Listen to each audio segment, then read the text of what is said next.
च धर्मस्य सर्वधर्मस्वरूपिणे अवतारवरिष्ठाय रामकृष्णाय ते नमः। जननीं शारदां देवीं रामकृष्णं जगद्गुरुं पादपद्मे तयो श्रुत्वा प्रणमामि मुहुर्मुहुः। नमः श्रीयतिराजाय विवेकानन्दसूरये सच्चित्सुखस्वरूपाय स्वामिने तापहारिणे। அனைவருக்கும் வணக்கம். உலக மக்கள் அனைவரின் நலனுக்காகவும் ஸ்ரீ குருதேவரிடம் பிரார்த்தனை செய்வோம். ஓம் நமோ பகவதே ஸ்ரீராமகிருஷ்ணாய. ஸ்ரீ குருதேவர் தனது வாழ்நாளில் அதிக காலம் தக்ஷிணேஸ்வர கோயிலில் கழித்ததை நாம் அறிவோம். அப்படி ஒரு உயிருள்ள அன்னை காளிதேவியின் கோயிலை கட்டியவர்கள் ராணி ராசமணி. அவருக்கு உறுதுணையாக இருந்து அனைத்தையும் கவனித்தவர் அவருடைய மருமகன் மதுர் பாபு. இன்று அந்த மதுர் பாபுவின் வாழ்க்கையிலிருந்து சில நிகழ்ச்சிகளை நாம் பார்ப்போம். அவர் குருதேவர் அவருக்கு எந்த விதத்தில் அருள் செய்திருக்கிறார் என்பதை அறிவோம். மதுர் பாபுவின் ஜாதகத்தில் அவன் பிறந்தக்கப்புறம் அவர் பெற்றோர்கள் அது ஜாதகத்தை பார்த்தனர். அவர் 1817 இப்போது இருக்கிற பங்களாதேஷில் பிறந்திருக்கிறார். அப்போ எல்லாமே ஒரே நாடாக இருந்திருந்தது. அங்கே பிறந்த அவர் தனது பெற்றோர் அவனுடைய ஜாதகத்தை பார்க்கும்போது அதில் எழுதியிருக்கிறது, இந்த மதுருடைய இஷ்ட தெய்வம் அவனுடைய வாழ்நாளில் தனது கூடவே இருந்து அவனை காப்பாற்றும் அப்படின்னு எழுதியிருக்கு. சில இடங்களில் நம்ம பார்ப்போம், தெய்வம் காப்பாற்றும் ஆசீர்வாதம் செய்யும் என்றது இயற்கை. கூடவே இருந்து அவரை காப்பாற்றும் என்று எழுதியிருந்தது. அப்பொழுது அவங்களுக்கு ஒன்றும் புரியல. இவர் பிற்காலத்தில் கல்கத்தாவில் இருக்கிற புகழ்பெற்ற ஹிந்து காலேஜில் சேர்ந்து படிக்கிறார். ரொம்ப புத்திசாலியான மனுஷன். இவருடைய காலேஜ் மேட்டாக ரவீந்திரநாத் தாகூருடைய தந்தை தேவேந்திரநாத் தாகூரும் இவரும் நண்பர்கள். ஒரே காலேஜில் ஒரே கிளாஸில் படிச்சிருக்கிறாங்க. இவனுடைய படிப்பு, இவனுடைய தோற்றம், இவனுடைய புத்திசாலித்தனம் இதெல்லாத்தையும் கவனித்த இந்த ராணி ராசமணி அவருடைய கணவர் தேஜ் சந்திரன் இவங்க 2 பேருக்கு இந்த பையனை ரொம்ப பிடிச்சி போயிருந்தது. அதனால் இவனை எப்படியாவது தனது மகளை இவனுக்கு கல்யாணம் செய்து கொண்டு கொடுத்து அவனை தன்னுடன் வைத்து கொள்ள வேண்டும் என்று விரும்பி அவங்க கேட்குறாங்க. அதுக்கு அவங்களும் சம்மதிச்சுக்கிறாங்க. ஏன்னா இவர் அவ்வளோ ஒன்றும் பணக்காரர் கிடையாது. அண்ட் இருந்தாலும் ரொம்ப புத்திசாலியான ஸ்டூடெண்ட்டு. இவங்க பெரிய ராஜ குடும்பத்தை சேர்ந்தவங்க. ராணி ராசமணி இவங்கெல்லாம் மீனவ பெண்ணாக இருந்தாலும் மீனவ குடும்பத்தில் உயர்ந்த ஒரு ஸ்தானத்தில் வந்திருந்தாங்க. அந்த காலத்துலேயே அவ்வளோ ஒரு செல்வாக்கு மிக்க ஃபேமிலியாக இருந்தது. ஸோ அவங்க பொண்ணை கட்டி கொடுக்கணும் போது இவங்க பெற்றோரும் சம்மதிச்சு விடுறாங்க. பெற்றோர் பற்றி அவ்வளோ விஷயம் தெரியல. அதுக்கப்புறம் ஒரு கொஞ்ச நாள்லேயே இந்த தேஜ் சந்திரன் ராணி ராசமணியுடைய கணவன் நோயால் காலமானக்கப்புறம் இந்த ராணியுடைய ஏராளமான சொத்து, எஸ்டேட்டு இதெல்லாத்தையும் கவனிக்கும் பொறுப்பு இவருக்கு வருது. ராணியும் எல்லாம் பண்ணுறாங்க. பெண்ணாக இருந்தாலும் ஒரு பெரிய அரசி போலவே வாழ்ந்திருந்தார். கடைசியாக ராணிக்கு மனதில் தோன்றிய எண்ணத்தின்படி கங்கை கரையில் காளி கோயில் கட்டுறதுக்கு முயற்சி செய்கிறாங்க. அந்த காலத்திலேயே லட்சக்கணக்கான ரூபாய் செலவழித்து இன்றும் நிலைத்திருக்கும் அந்த அற்புதமான காளி கோயிலை கட்டி அதை 1885 மே 31 நாள் அம்பாளுக்கு சமர்ப்பணம் செய்கிறாங்க, டெடிகேட் பண்ணுறாங்க. அந்த நேரத்தில் இவங்க ஒரு கொஞ்சம் கீழ்ஜாதி மக்களாக இருந்ததுனால இவங்க கட்டிய கோயிலுக்கு ஒரு நல்லபடியான ஒரு பூஜாரி கிடைக்க சிரமமாக இருந்தாங்க. அந்தன பூஜாரி கிடைக்க சிரமமாக இருந்ததுனால அவங்க ரொம்ப போராட்டத்துக்கு அப்புறம் குருதேவருடைய அண்ணன் ராம்குமார் பூஜாரியாக அமைகிறாரு.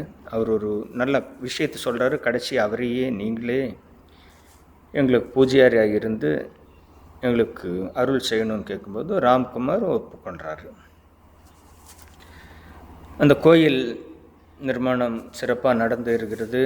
அந்த கோயில் இனாகரேஷனுக்கு ராமகுமார் வர்றாரு. ராமகுமார் கூட அந்த காலத்தில் இருந்த குருதேவரும் அந்த கோயில் இனாகரேஷனில் கலந்து கொள்கிறாரு. அப்போ அவருக்கு வயது ரொம்ப சின்னது, 20 வயசுக்கு கீழே தான். அதுக்கப்புறம் அவர் ராம்குமாரோடவே குருதேவர் தங்கியிருப்பார். ராம்குமார் பூஜை பண்ணும்போது அன்அஃபிஷியலாக அந்த பூஜைக்கு ஹெல்ப் பண்ணுறது, சில பூ பறிக்கிறது, இது எல்லாத்தையும் இந்த குருதேவர் செஞ்சிட்ருக்கிறாரு. ஒரு நாள் இந்த மதுர் பாபு அந்த கங்கை கரையில் வந்துட்டுருக்கும்போது இந்த குருதேவர் ஒரு அங்கே இருக்கிற களிமண்ணால் ஒரு அற்புதமான சிவபெருமான் விக்கிரகத்தை செய்கிறாரு. செஞ்சு அதுக்கு அலங்காரம் பண்ணி அதை பூஜை பண்ணுறாரு. இது அவர் ஏதோச்சும் அங்கே வர்றாரு இந்த மதுர் பாபு. அவர் தான் அந்த ஓனர், கோயில் அது எல்லாத்துக்கும் எஸ்டேட்டு சொத்துக்கு அதிபதி மாதிரி அந்த சிவபெருமானுடைய விக்கிரகத்தை பார்த்து இது யார், எங்கேருந்து வாங்கினீங்க, யார் பண்ணி கொடுத்தாங்கன்னு கேட்கும்போது குருதேவர் அருகிலிருந்து இருதயம் சொல்கிறாரு, நாம் எங்கே வாங்கிறது,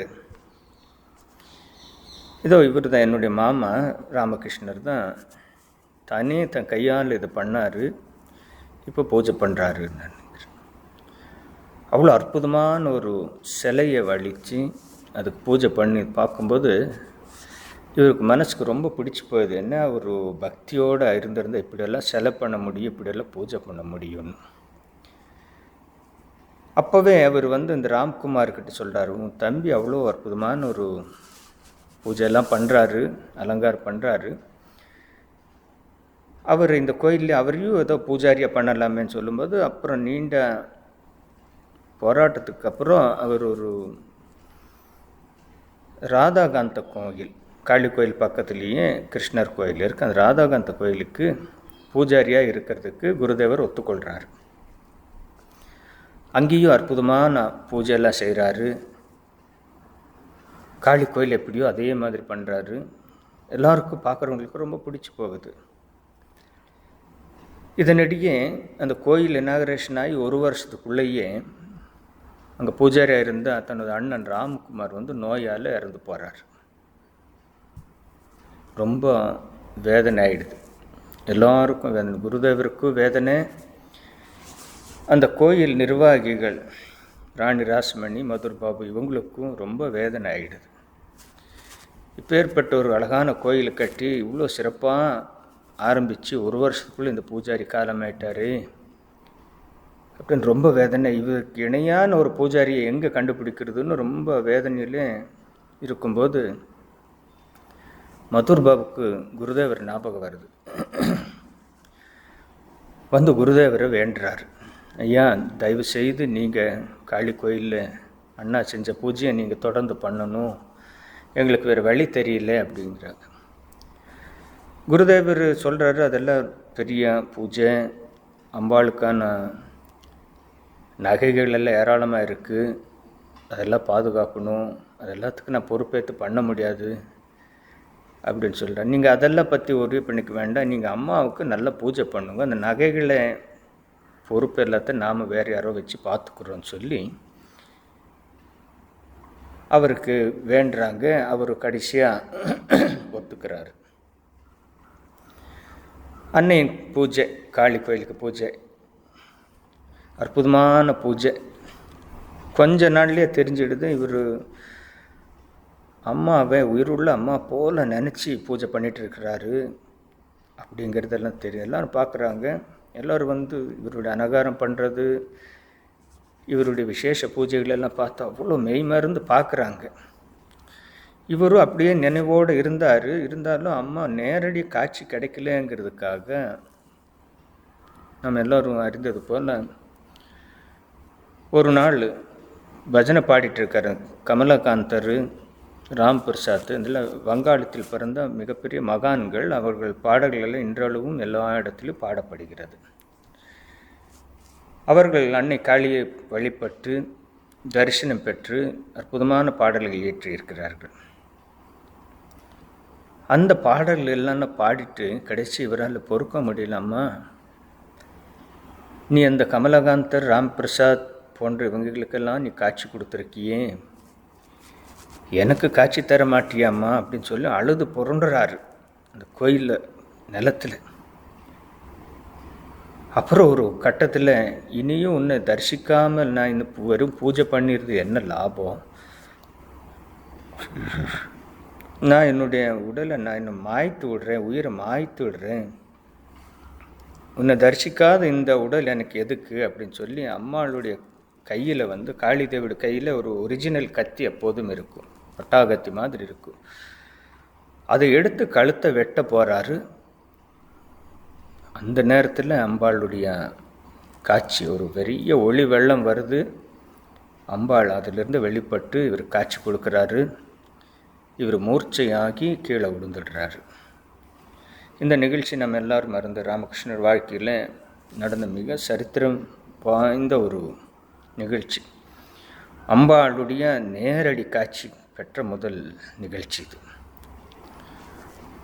அன்றிலிருந்து அம்பா வந்து இவருக்கு காட்சி கொடுத்து இவருடைய அளிக்கும் உணவை ஏற்றுக்கொண்டு, அலங்காரத்தை ஏற்றுக்கொண்டு, இவர் கூட பேசுறது எல்லாம் செஞ்சிட்டு இருந்தாங்க.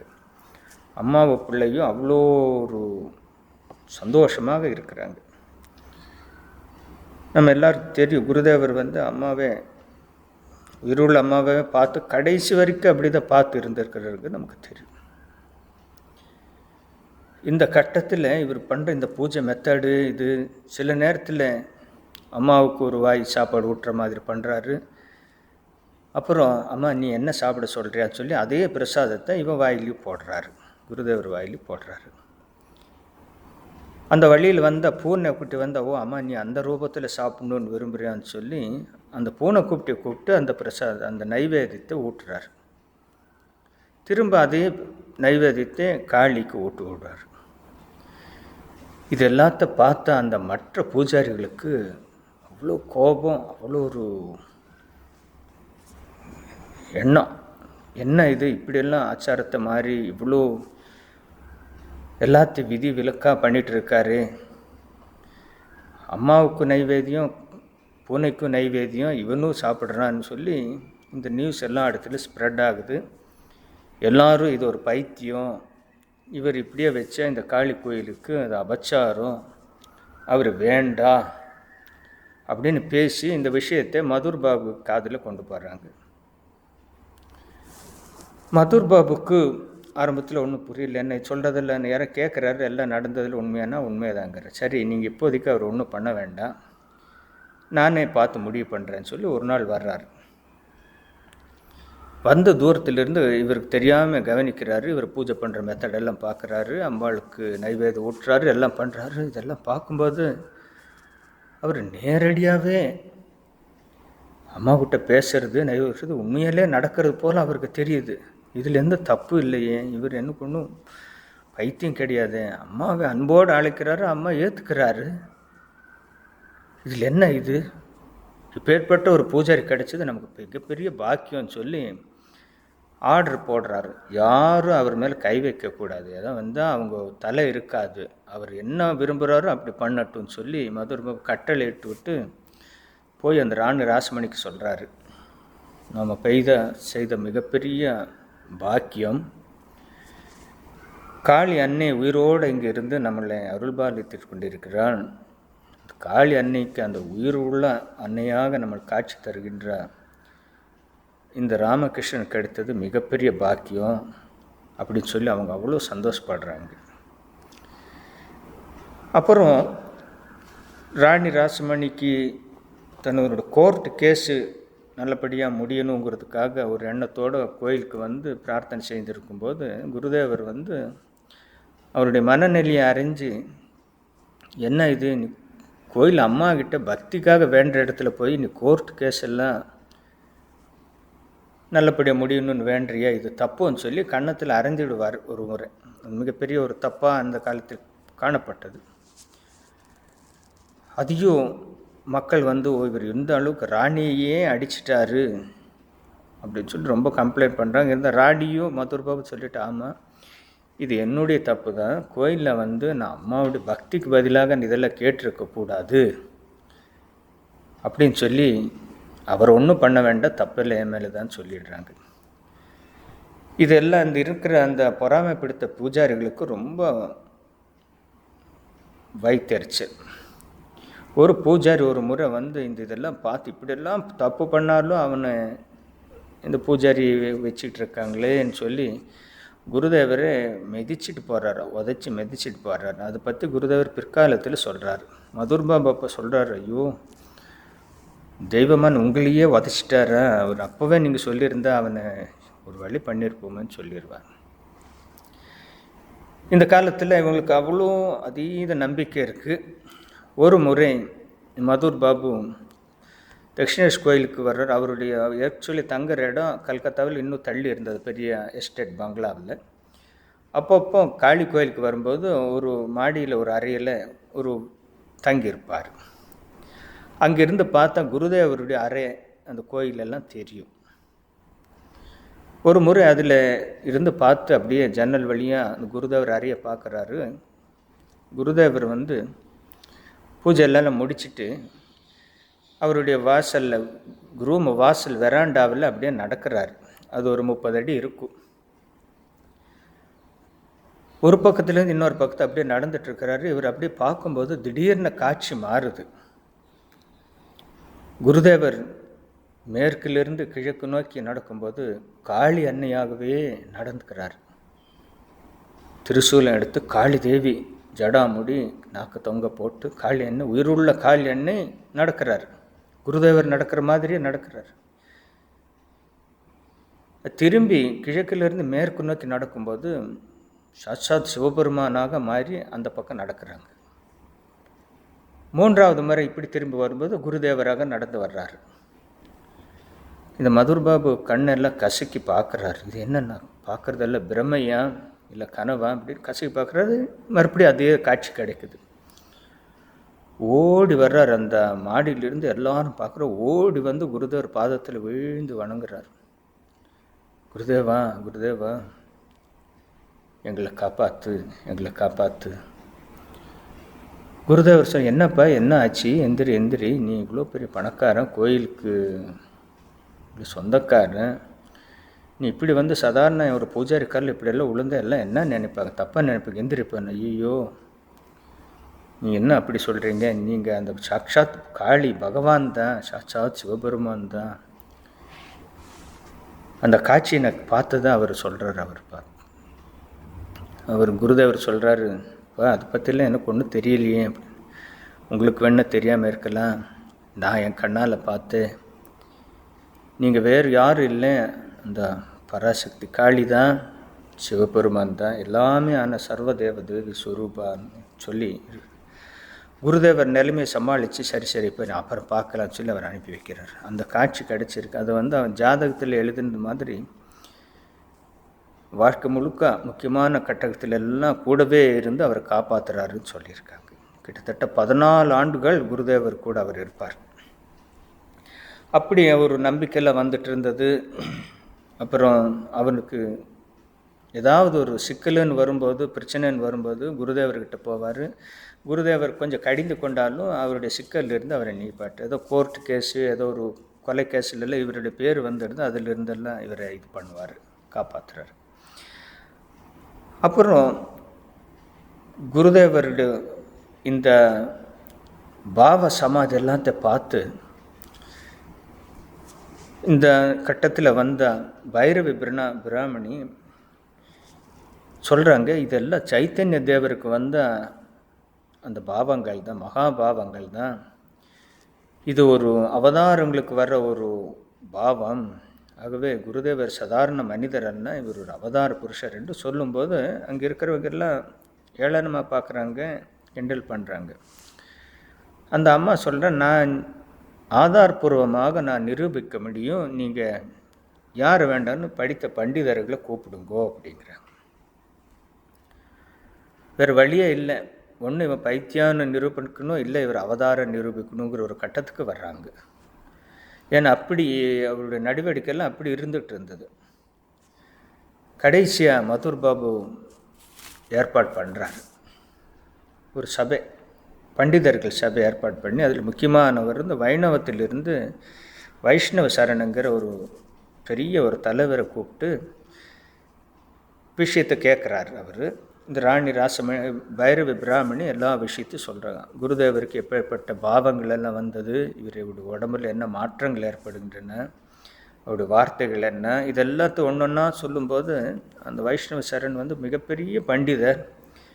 கடைசியாக முடிவு பண்ணுறாங்க அவரும் அவருடைய குழுவினர், ஐயோ இப்படியெல்லாம் நடக்குதா, இதெல்லாம் சைத்தன்யருக்கு தான் நடந்திருக்கு, அதுக்கு பிறகு இப்போலாம் வருஷம் கழித்து இவருக்கு தான் வந்திருக்கு, கண்டிப்பாக இவர் ஒரு அவதார புருஷர் தான், அதில் எந்த சந்தேகமும் இல்லை அப்படின்னு சொல்லி ஒரு முடிவு பண்ணிட்டு போகிறாரு.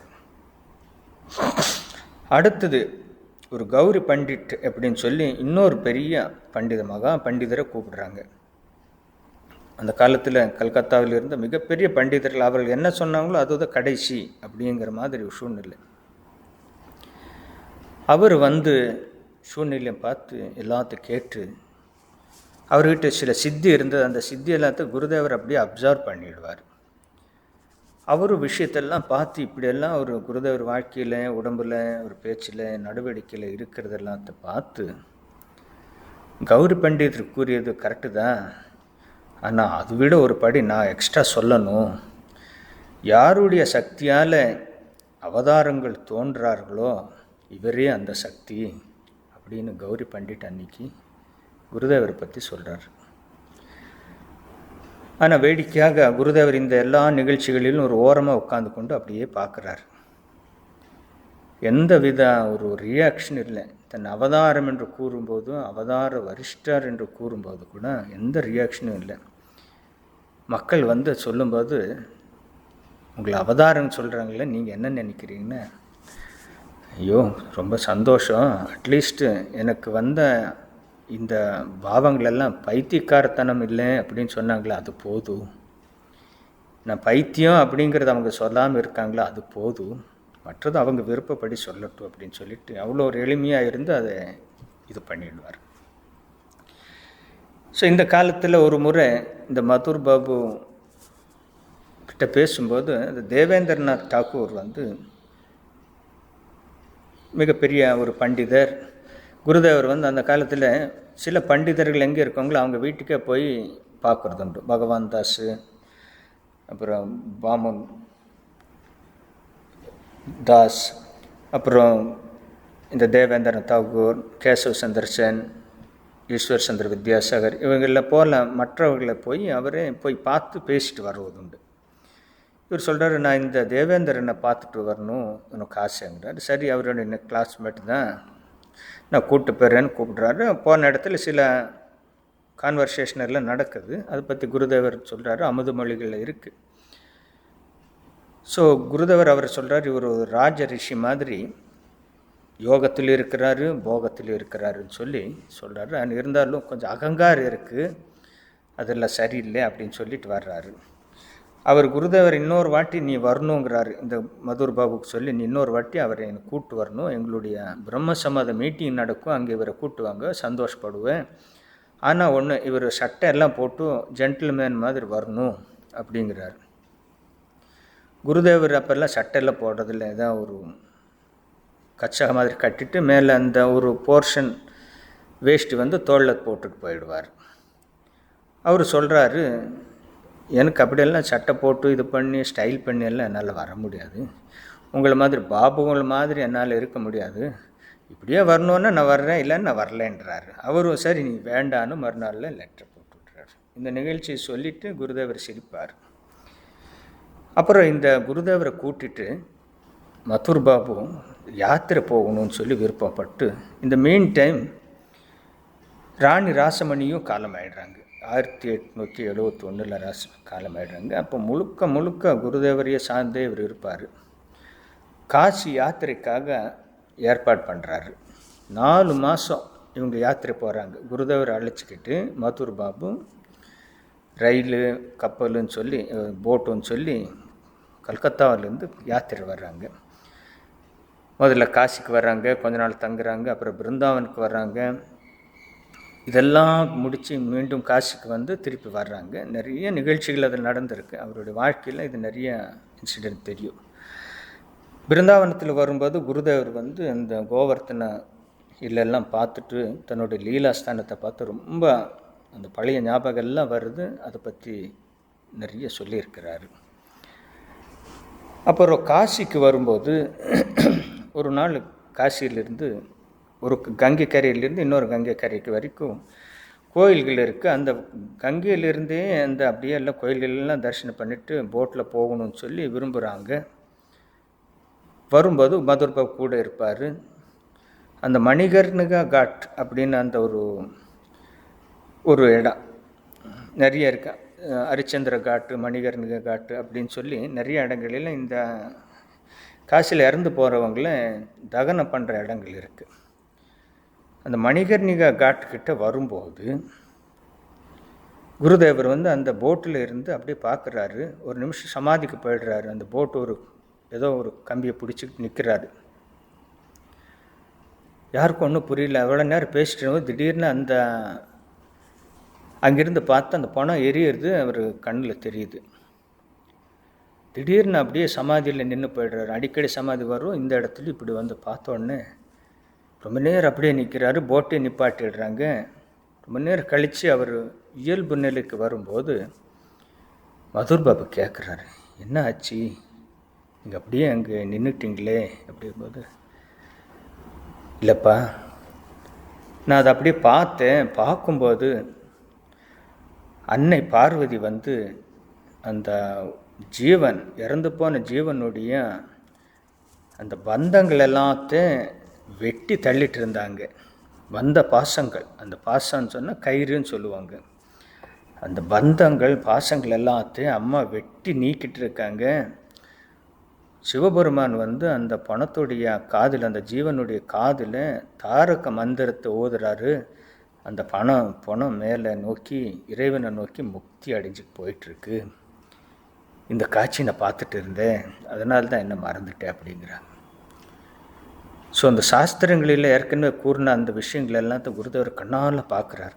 காசியில் இருந்தால் முக்தின்னு ஏன் சொல்கிறாங்கன்னா இதுதான் விஷயம். அங்கே யார் இறந்து போனாலும் அவங்களுக்கு முக்தி. அதுக்காக தான் நிறைய பேர் காசியில் போய் இறந்து போகணும்னு சொல்லி, சாதாரண மக்களும் சரி, மிகப்பெரிய பணக்காரங்களும் சரி, பண்டிதர்களும் சரி, அது இருக்குது. எல்லா ஸ்தலத்துலேயும் சில விசேஷங்கள் இருந்தாலும் காசியில் இறந்து போகுதுங்கிறது அவ்வளோ பெரிய ஒரு பாக்கியம்னு சொல்கிறாங்க. இந்த காட்சியை பார்த்ததை அவர் நல்லா விவரிக்கிறாரு. அப்புறம் நிறைய அந்த எல்லா இடத்து வந்து இன்னொரு வாட்டி ட்ரிப்பு வந்து கங்கையிலே கூட்டு போய் நவதீப்ங்கிற இடத்துக்கு கூப்பிட்டு போவார். அந்த சைத்தன்யர் பிறந்த இடத்துக்கு போகும்போது அங்கே சைத்தன்யர் காட்சியில் கிடைக்கிது. அந்த மாதிரி குருதேவருக்கு எந்த அளவுக்கு சேவை பண்ண முடியுமோ எல்லாமே சேவை செஞ்சுக்கிட்டே இருக்கிறார். அவர் எந்த நேரத்தில் என்ன மாதிரி ஒரு சாதனை செய்யணும்னு விரும்பினாலும் மதுர பாவம், சக்கிய பாவம், இந்த மாதிரி பாவனை செஞ்சு அது மூலியம் அந்த இறைவனை அடையணும், பார்க்கணுன்னு விரும்புவது அதுக்கு தகுந்த ஏற்பாடு எல்லாத்தையும் குருதேவருக்கு மதுர் பாபு செஞ்சு கொடுத்துட்டே இருந்தார். அது எவ்வளோ ஆயிரக்கணக்கான ரூபாய் செலவு செஞ்சு கூட பண்ணி கொடுப்பார். உயர்ந்த நகைகள் எல்லாம் மதுர பாவத்தில் நகைகள், புடவைகள் எல்லாம் வாங்கி கொடுத்து அவர் சாதனை செஞ்சுக்கிறாரு. இப்படி அவர் என்ன தேவையாக இருந்தது எல்லாம் பண்ணிகிட்ருக்கிறார். குருதேவர் சொல்வார், ஆரம்பத்திலேயே சொல்வார், அம்மா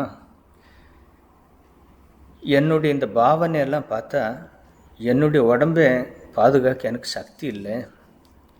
என்னால் முடியும். எந்த நேரத்தில் எப்படி உறுப்புகன்னு எனக்கு தெரியல.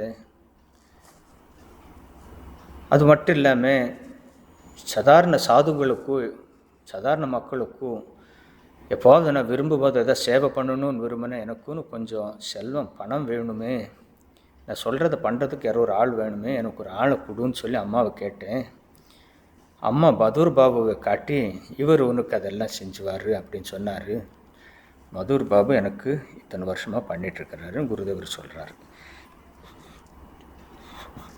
அதுக்கப்புறம் ஒரு முறை இந்த மதுர் பாபு அந்த முதல் மனைவி கருணாமயி கல்யாணமாகி அவர் கொஞ்ச நாள்லேயே ஒரு பையனை பெற்றுட்டு மரணம் ஆயிடுறாங்க. இருந்தாலும் இந்த ராணி ராசமணி இப்பேற்பட்ட ஒரு நல்ல மருமகனை விடக்கூடாதுன்னு சொல்லி தன்னுடைய அடுத்த மகளை இவளுக்கு ஜெகதம்பாவை இவளுக்கு மனம் எடுத்து வைக்கிறாங்க. 1833 இது நடக்குது. ஸோ அந்த ஜெகதம்பாவும் குருதேவர் மேலே அவ்வளோ பக்தி, அபார பக்தி. என்ன வேணுமோ குருதேவருக்கு அதெல்லாம் பண்ணி தந்துட்டே இருந்தாங்க. ஸோ ஒரு கட்டத்தில் அவளுக்கு ரொம்ப அந்த காலத்தில் ஏதோ ஒரு ரொம்ப நோய் வந்துடுச்சு வயிற்றில். அவ்வளோ இந்த பிளட் டிசென்ட்ரி மாதிரி ரத்த போக்கு, உடம்புல ரத்த பேதி ஆகி அந்த அம்மாவுக்கு ரொம்ப எவ்வளோ பெரிய டாக்டர்னு வச்சாலும் அது சரியாகாமல் இருந்தது.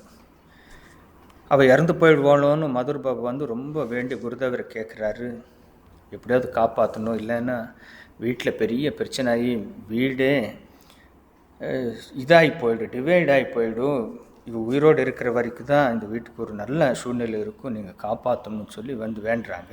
அந்த அம்மாவுக்கு அப்போது வயசு கம்மி தான். குருதேவர் இவருடைய பக்தி, இவருடைய அந்த ஜெகதம்பா இவ மீது இருக்கிற பக்தி எல்லாத்தையும் வச்சு, சரி நீ பயப்படாத போ அப்படின்னு சொல்லி கடைசி டாக்டரும் கைவிட்ட ஒரு கேஸு. குருதேவர் சரி நீ பயப்படாத போ, கொஞ்சம் கொஞ்சமாக தேருவான் அப்படின்னு சொல்லுவார். அது மிராக்குலஸ்லி கொஞ்ச நாள்லேயே அந்த அம்மா சரியாயிடுறாங்க. ஆனால் அன்னியிலிருந்து குருதேவருக்கு 6 மாதம் இந்த ரத்த பேந்தி உடல் மெலிந்து அவ்வளோ குச்சி மாதிரி ஆகி போயிடுறார். இது குருதேவர் சொல்கிறார், அந்த ஜெகதம்பாவுடைய நோயை தானே ஏற்றுக்கொண்டு அதுக்கான இதை அனுபவிச்சே அப்படின்னு சொல்கிறார். அப்படி அந்த குருதேவர் அவங்க குடும்பத்தில் ஏதோ ஒரு சிக்கல்னு வரும்போது குருதேவரை கூப்பிட்டு அது தீர்த்துக்கிட்டு இருந்தாங்க. இதே மதுர் பாபு தான் துர்கா பூஜை தன்னுடைய வீட்டில், கல்கத்தா வீட்டில் மிக சிறப்பாக முதல் முறையாக கொண்டாடினாங்க. குருதேவரை வச்சு அற்புதமான பூஜைகள் எல்லாம் செஞ்சாங்க. அம்மா துர்கா ராமகிருஷ்ண ரூபத்திலே இருக்கிறது அவங்க உணர்ந்தாங்க. வழக்கமாக பூஜை முடிஞ்சு விஜயதசமியில் அம்மாவை துர்கா தேவியை கங்கையில் கரைக்கிறது வழக்கம். இவர்கிட்ட மதுர் பாபுக்கிட்ட அந்த பூஜாரிங்கெல்லாம் சொல்கிறாங்க, அம்மாவுக்கு இத்தனை நாள் பூஜை நல்லா முடிஞ்சிடுச்சு, இன்றைக்கி அம்மாவை சாயந்தரம் 6 மணிக்கு நம்ம கங்கையில் கொண்டு போய் கரைக்கணும், நீங்கள் எங்களுக்கு அனுமதி கொடுக்கணும், வாங்கோ அப்படின்னு கூப்பிட்றாங்க. இது அவருக்கு ரொம்ப ஷாக்காக இருந்தது மதுர் பாபுக்கு. என்ன இது, அம்மா இந்த 8-10 நாள் நம்ம கூடவே உயிரோடு இருந்திருக்கா, இப்போ அவளை போய் அங்கே தூக்கி போடணுங்கிறீங்களே, அது முடியாது, அம்மாவுக்கு நித்திய பூஜையை இங்கே பண்ணலாம், துர்கா நம்ம கூடவே இருக்கட்டும் அப்படின்னு சொல்லி, ஏதாவது இதுக்கு மேலே பேசினேன்னா அவங்க தலையே இருக்காதுன்னு அவ்வளோ சத்தம் போட்டுட்டு அவர் ரூமுக்கு போயிடுறார். சாயந்தரம் ஆகுது, நேரம் நெருங்குது, பூஜை முடித்து அம்மாவை கொண்டு போகணும், டிலே பண்ண முடியாது, அதுக்குன்னு ஒவ்வொரு டைம் இருக்குது. நம்முடைய மடங்களிலெல்லாம் நம்ம பார்த்துருக்கோம். அதெல்லாம் மாதிரி அந்த முறைப்படி அந்த பூஜை டைமில் முடித்து கங்கையில் கரைச்சி அங்கேருந்து அந்த சாந்தி ஜலம் கொண்டு எல்லாரும் பக்தர் தலையும் தேடிக்கணும்.